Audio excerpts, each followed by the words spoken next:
You all asked a lot of questions, and we've been working on getting you answers. We are going to take a quick look underneath because a lot of you have been asking about this. Most of the parts you're going to recognize from the Gen 6 Outback Wilderness or the Ascent. For the parts that we're using the Ascent. And the one thing that you may not recognize is this big beefy rear shock on this right here. This is the Outback Wilderness. So this one does have the electric dampers in the back, and that's what you're looking at right now. And you can see the electric harness that comes off the side over here. Otherwise, this is very much a very standard Outback, which means that our friends at Rallytech and Primitive are going to be pretty quick to gear up and be ready for this when it comes out. We've already been chatting with Rallytech and sending them videos and pictures and chatting about anything we saw that may or may not be a concern, so they'll be all set. You've got your standard Ascent Outback Wilderness rear diff over here, so that's great. Makes it really easy to make skid plates that are compatible. As of right now, we don't know if there's any differences on the internals of that, but if there are not, that means our friends at Torque Masters are going to be all set with a torque locker that fits, because they already make one for the Ascent and the Outback Wilderness, so you'll be all set there.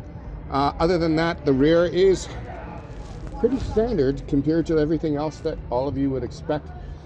Do remember that if you are doing an additional lift on these cars, that if you are not using subframe spacers, you do want to use longer end links here. Otherwise, you're going to run the risk of breaking out this bracket. Either that or you want to use disconnects, but not on the road. Because of course that does contribute to more body roll and make things a little bit mushier where you don't want them to be. Here's a look upwards at the entire shock assembly. Everything else, as I said, is standard. The front suspension, I'm not going to show you, but that is standard as well. And then as we back up here, you're going to see where the tow hook is that goes here. As of right now, as the bumper is designed, there is one. Whether that's going to change or not, I don't know. Here you have the cover for the hitch in place. The hitch would be behind that cover, and you saw that in our earlier video. It integrates very well, so even if you're running without the cover, it still looks pretty good. But most importantly, you'll also find an optional rear hitch that's integrated behind the bumper, which will come with both 4 and 7-pin connectors.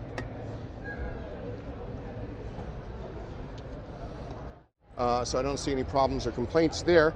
That's something that they definitely did learn from the Ascent feedback, where people did not like the exposed hitch. As we go back to the front, you'll see one of the things that I did say I thought would be addressed is a lot more vertical, taller, bigger grille cooling like on the Ascent, which comes in very handy for the FA24F. The bumper crash beam is right along here in the middle, and then you've got more radiator down here.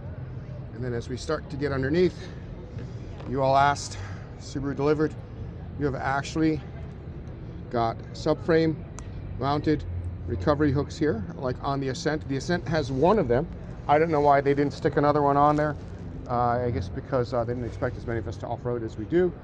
But on the Outback Wilderness, you have 2 of them. This only has a small front guard and then the plastic underneath. But again, this is a prototype. This is not even a you know, a test, a drivable, registerable test mule. This is a prototype. So what you do see may be a bit different when it's all is said and done. We're going to go down this way and take a look. You've got some cooling vents up here to suck air in. As I said, the rest of your suspension is pretty standard from the previous generation Outback Wilderness, and all the rest of your protection plates should mount pretty similarly. So just everyone needs to remember that these are prototype vehicles that we're showing you. They do not even have the information VIN tag that goes on the A-pillar. So what you see may not be what's available in early 2026 for the Outback Wilderness or late 2025 for the non-Wilderness 2026 Outback when they both go on sale.